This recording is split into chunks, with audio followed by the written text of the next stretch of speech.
Um verdadeiro clássico da Segunda Guerra Mundial. Uma aeronave blindada e pesadamente armada que se tornaria o carrasco dos tanques alemães. Este é o Ilyushin Il-2 Sturmovik.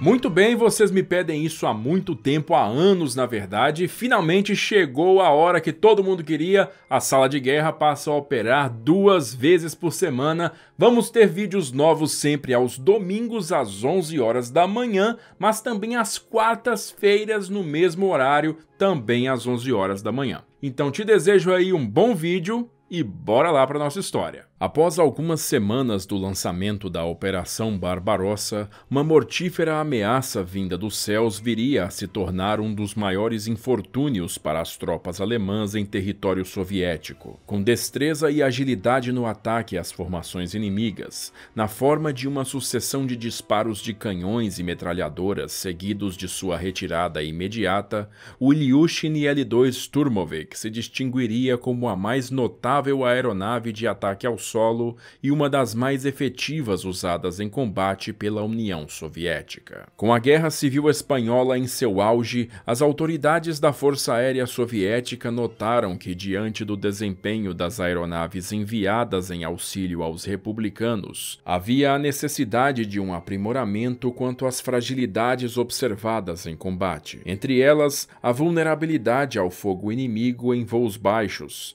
dada a fina blindagem que envolvia suas aeronaves. A concepção soviética de aviões capazes de realizar ataques ao solo já existia em meados da década de 1930, à vista da produção dos biplanos blindados TSH-1 e TSH-2, projetados pelo engenheiro aeronáutico Dmitry Pavlovich Grigorievich. Porém, a carência de qualidade na produção de motores com a potência necessária para o desenvolvimento ideal das aeronaves fez com que o comando da Força Aérea Soviética viesse a considerar novas formas de incentivar projetos com as mesmas especificações e aplicações dos biplanos de Grigorievich. No ano de 1938, o Comando Aeronáutico iniciaria novas negociações com escritórios de projetos de aviação por uma aeronave voltada especificamente à missão de ataque ao solo. Entre os 2 projetos que se destacaram estava o Su-6, projetado pelo engenheiro aeronáutico Pavel Osipovich Sukhoi, e o TSKB-55,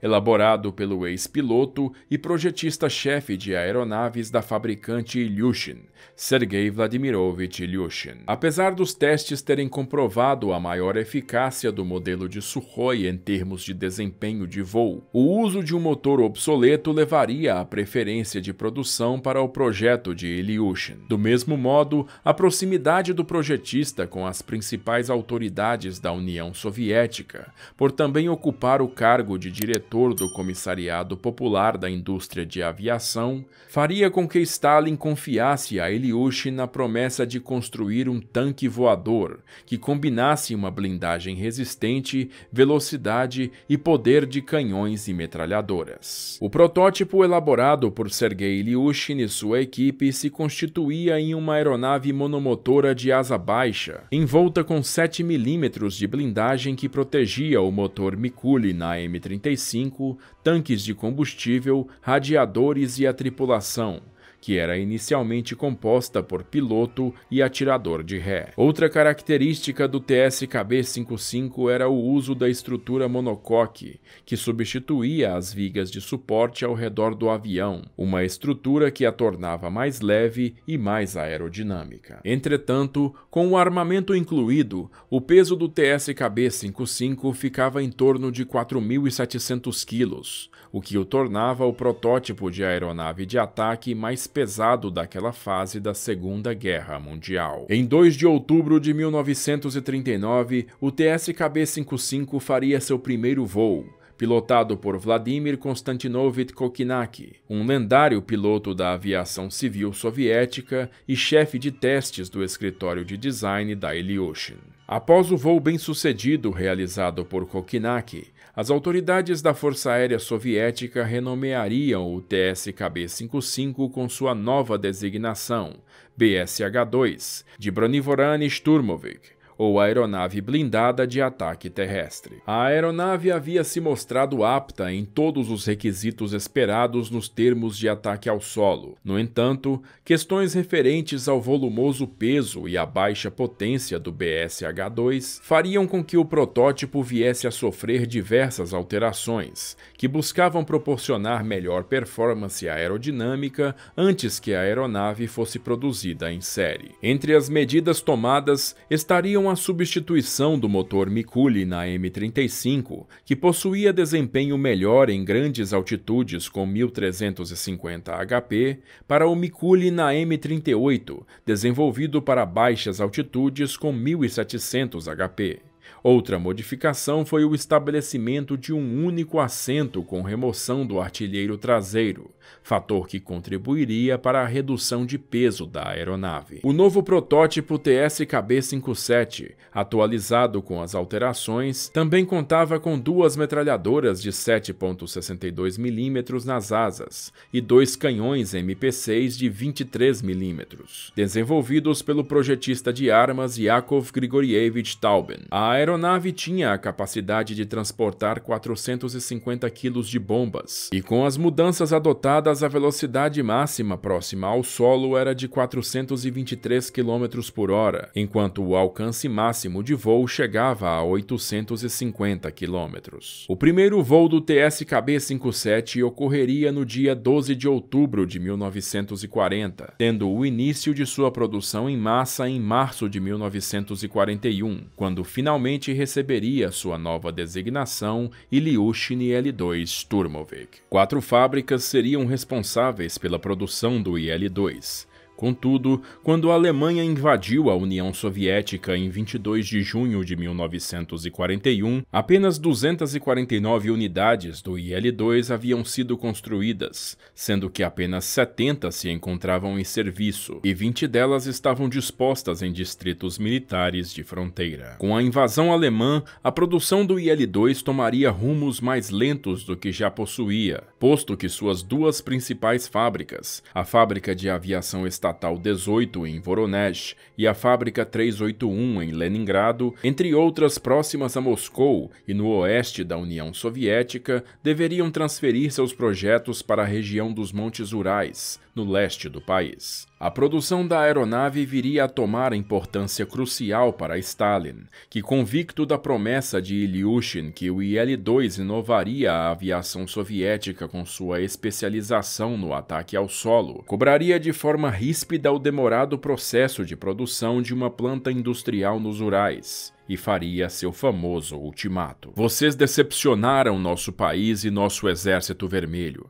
Vocês tiveram a coragem de não fabricar IL-2 até agora. O nosso Exército Vermelho agora precisa de aeronaves IL-2 como o ar que respira, como o pão que come. Essa fábrica agora produz um IL-2 por dia. Isso é uma zombaria com o nosso país e com o Exército Vermelho. Peço-lhes para não testar a paciência do governo e exijo que produzam mais IL-2. Este é o meu último aviso. A declaração intimidadora faria com que esforços emergenciais fossem tomados por uma produção em massa no mais apressado ritmo, algo que condenaria as já precárias condições dos trabalhadores dos Urais. Possuindo uma construção mista de madeira e metal, o IL-2 permitiu, por sua simplicidade, aliada à sua prioridade de montagem, uma vertiginosa taxa de fabricação, que totalizaria um número entre 31.000 e 36.000 unidades durante toda a Segunda Guerra Mundial. O IL-2 daria início ao seu histórico de combate no dia 27 de junho de 1941, junto ao 4º Regimento de Aviação de Assalto sobre o rio Berezina, na Bielorrússia. Todavia, a inexperiência dos pilotos que haviam apenas recebido breve treinamento, sem muito aprofundamento de táticas horas de ataque ou uso do armamento refletiu na perda de 10 IL-2 dentro do regimento, que ao longo dos meses de junho e julho ficaria com apenas 10 das 65 aeronaves que possuía inicialmente. As deficiências reveladas em meio às primeiras investidas fariam com que os regimentos equipados com o Sturmovik tomassem iniciativas individuais para melhorar o desempenho em combate, considerando os pontos fortes e fracos da aeronave. Reconsiderando as táticas iniciais, ao invés de atacar comboios e tanques alemães através de uma aproximação rasa, reta e horizontal a 50 metros de altura, na qual ficavam vulneráveis à investida da artilharia antiaérea, os pilotos de IL-2 passaram a manter seus alvos à sua esquerda e, por meio de uma curva de 30 graus feita com mergulho raso, conceberam um ataque escalonado com rajadas de seus canhões de 23 mm, juntamente com o uso de foguetes e bombas. A falta de desempenho apurada na operação da aeronave faria com que alterações fossem consideradas para um segundo modelo de IL-2, sendo uma delas o retorno do artilheiro traseiro. Mesmo passando a ser conhecido pelos alemães como Betonflugzeug, ou avião de concreto, dada a extrema dificuldade de se derrubar o Sturmovik com metralhadoras ou canhões de 20 mm. A atuação em baixas altitudes próximas aos alvos fazia com que a aeronave tripulada apenas pelo piloto estivesse sujeita ao fogo dos caças inimigos, sem possibilidade de retaliação. Era comum que os próprios regimentos tomassem a iniciativa de sanar o problema, fazendo um buraco de forma improvisada na traseira do cockpit, onde um técnico ou armeiro iria conduzindo uma metralhadora SCAS. A chamada Cabana da Morte serviria de incentivo para a fabricação de uma nova leva de IL-2 com 2 assentos, o do piloto e o do atirador, produção que se iniciaria em meados do ano de 1942. Retomando a ideia original da aeronave possuir 2 assentos, logo suplantando a linha de um único tripulante. Conforme seguia a composição dos modelos novos no ano de 1943, outras alterações viriam a integrar o IL-2, sendo elas a presença de 2 canhões NS-37 de 37 mm e 2 metralhadoras Berezin de 12 mm, possuindo uma maior capacidade no transporte de bombas e foguetes, a exemplo do RS-132. Os foguetes, mesmo que não demonstrassem alta precisão, exibiam grande eficácia na destruição, tornando o poder de fogo da aeronave adequado para a eliminação de tanques. Também seria adotado o motor AM-38F, que proporcionava melhor potência de decolagem e desempenho em baixas altitudes. Em meio ao desfecho da Batalha de Stalingrado, o IL-2 se destacaria pela destruição da estação de trem capturada pelos alemães em Malorosiskaya, ao sul da região de Tikhoretsk. No dia 26 de janeiro de 1943, 2 Sturmoviks viriam a destruir 4 locomotivas expostas nos trilhos, privando o exército alemão de um dos seus principais terminais logísticos, resultando em uma imensa queda no reabastecimento de munições, combustível, tanques e de pessoal. O sucesso das missões contra a estação em Malorosiskaya, entre outros êxitos conduzidos pelas aeronaves Sturmovik em Stalingrado, fez com que Stalin emitisse uma ordem de ataque contínuo a comboios e trens que se dirigiam para a cidade de Kursk, onde preparativos estavam sendo tomados para uma próxima ofensiva decisiva contra a linha do exército alemão no fronte russo. Seria na própria Batalha de Kursk que a fama do IL-2 viria a ser consolidada por sua implacável performance, marcando o embate que teve na supremacia aérea um fator tão decisivo para o resultado quanto as forças em solo. A pedido das unidades de linha de frente de ambos os lados, imensas formações de aeronaves realizavam missões cujo objetivo visava unicamente a destruição de blindados. Naquela altura, a reserva de aeronaves IL-2 somava mais de 2.800 unidades,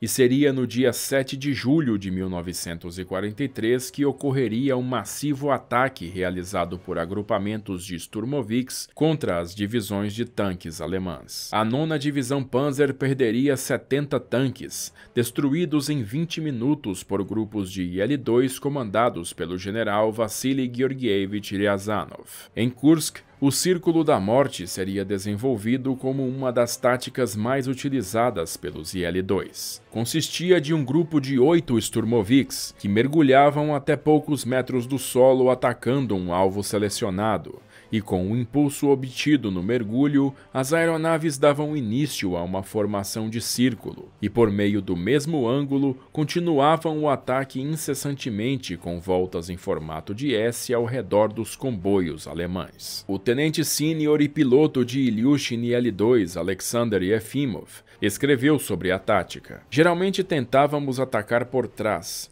onde a armadura era mais fina e os componentes mais vulneráveis dos veículos estavam localizados, os motores e os tanques de gasolina. O efeito era impressionante quando os célebres Tigers de Hitler queimavam sob ataque. Porém, a invasão aliada da Sicília em 10 de julho de 1943 faria com que os planos de ação alemã viessem a sofrer mudanças em suas conduções, colaborando para firmar a vitória dos soviéticos no mês seguinte. A presença do IL-2 em meio ao combate fora uma contribuição decisiva nos avanços realizados pelo Exército Vermelho, que além do feito de esmagar a 9ª Divisão Panzer, também ocasionaria na perda de 2.000 homens e 270 veículos da 3ª Divisão Panzer, bem como a destruição efetiva da 17ª Divisão Panzer em 4 horas, dizimando 240 dos seus 300 veículos. O temor das tropas alemãs em razão da alta performance do IL-2 em combate renderia-lhe múltiplos apelidos, cada uma enfatizando suas características letais. Entre estes estava Schlachter,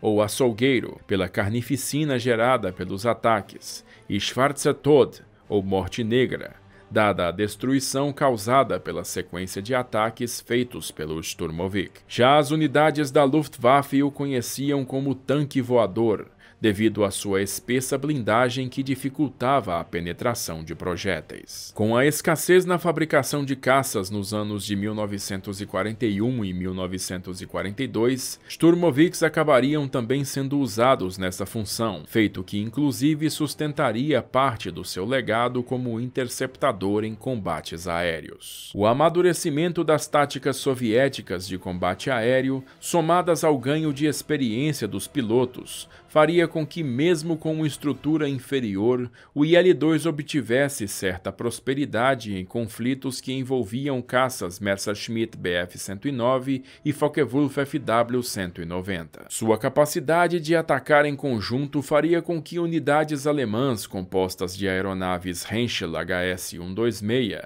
e, em especial, as formações de Junkers Ju-87 e Stuka estivessem vulneráveis ao ataque do vultoso poder de fogo dos IL-2. Ao final do ano de 1943, com a consolidação das forças soviéticas, Stalin e seus generais estabeleceriam os planos para uma grande ofensiva para liberar a Bielorrússia, denominada Operação Bagration, uma homenagem ao general czarista georgiano Pyotr Ivanovich Bagration. Nesta ofensiva, mais de 6.000 aviões foram utilizados, sendo um terço destes Ilyushin IL-2. Com o fim da operação em 19 de agosto de 1944 e a expulsão dos alemães da União Soviética, o Sturmovik se manteria na linha de frente na Europa Oriental, se constituindo como um elemento determinante na consolidação da vitória contra o Terceiro Reich. Diversos nomes de ases viriam a compor a história do IL-2 em campo,